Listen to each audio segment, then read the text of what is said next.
열매를 찾으러 다시 오십니다.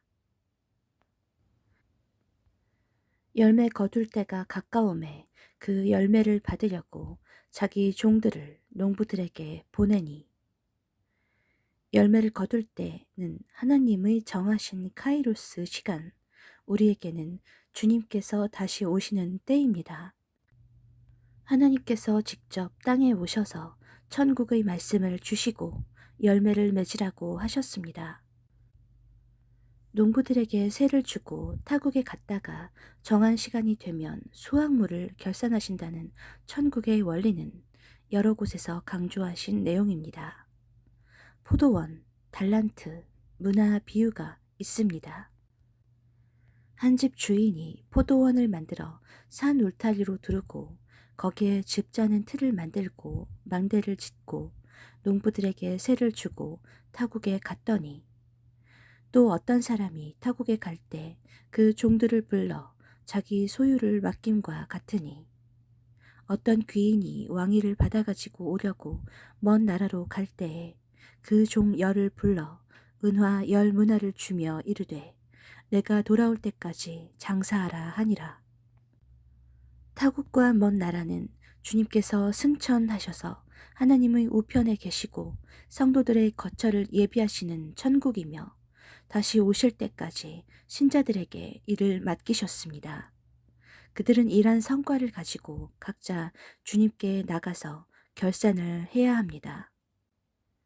게으르고 무익한 종과 착하고 충성된 종을 구별하실 것입니다.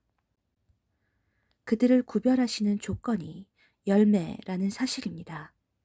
얼마나 주님의 말씀에 충성했는지에 따라 100배, 60배, 30배로 결실의 차이를 보입니다.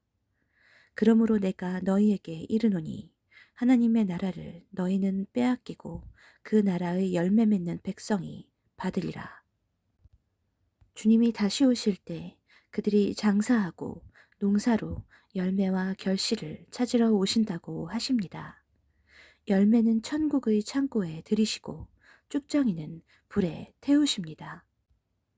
이제 그 일이 우리 눈앞에 있고 다시 오실 주님을 만날 당사자들은 무화과 세대입니다.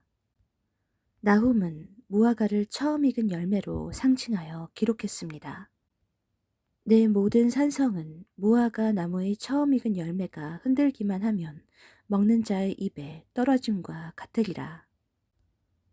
열매를 찾으러 오신다는데 우리는 어떻게 해야 열매를 맺을 수 있을까요? 주님께서 주셨던 말씀을 상기해 봅니다. 거짓 선지자들을 삼가라. 양의 옷을 입고 너희에게 나아오나 속에는 노략질하는 일이라. 그들의 열매로 그들을 알지니 가시나무에서 포도를 또는 엉겅퀴에서 무화과를 따겠느냐. 이와 같이 좋은 나무마다 아름다운 열매를 맺고 못된 나무가 나쁜 열매를 맺고 아름다운 열매를 맺을 수 없느니라. 아름다운 열매를 맺지 아니하는 나무마다 찍혀 불에 던져지느니라. 이러므로 그들의 열매로 그들을 알리라. 나더러 주여 주여 하는 자마다 다 천국에 들어갈 것이 아니요 다만 하늘에 계신 내 아버지의 뜻대로 행하는 자라야 들어가리라.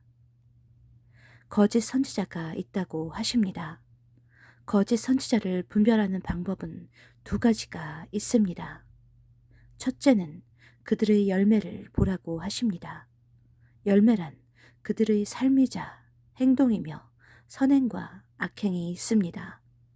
아름다운 열매의 속성은 주님의 말씀에 근거해야 합니다. 두 번째, 거짓 선지자는 신자들을 넓은 길로 인도합니다. 그들은 주여 주여 하기만 하면 다 된 것이라 가르칩니다.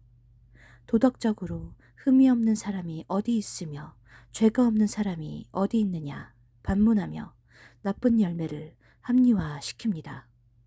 무책임과 게으름을 용납하는 직장은 없으며 하나님의 은혜도 이와 같습니다. 물론 우리는 완벽하지 않습니다. 그러나 최선을 다해 주님의 말씀대로 살려고 몸부림 쳐야 합니다. 회개와 연단의 과정을 통해서 점점 정화되고 금 같은 믿음으로 변화되어 갈 수 있습니다. 그러나 그럴 필요가 없다 가르치는 것은 거짓 교사입니다. 그것은 주님의 지시와 정반대되는 노력입니다. 시간이 지나가고 있고 그날은 점점 가까워집니다. 그날이 갑자기 와서 열매를 찾으실 때 보여줄 열매가 있을까요?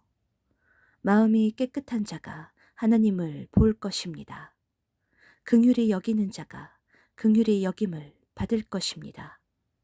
심령이 가난한 자가 천국에 들어갈 것입니다. 주님의 말씀을 행하여 열매를 맺은 이들을 주님께서 가까이 불러주실 것입니다. 주님의 말씀에 순종하여 집을 짓는 것이 지혜로운 종입니다. 주님께 나아가서 제자들처럼 주님의 말씀으로 직접 배우고 성령의 사사를 받아야 합니다. 소경이 소경을 인도하면 함께 멸망합니다.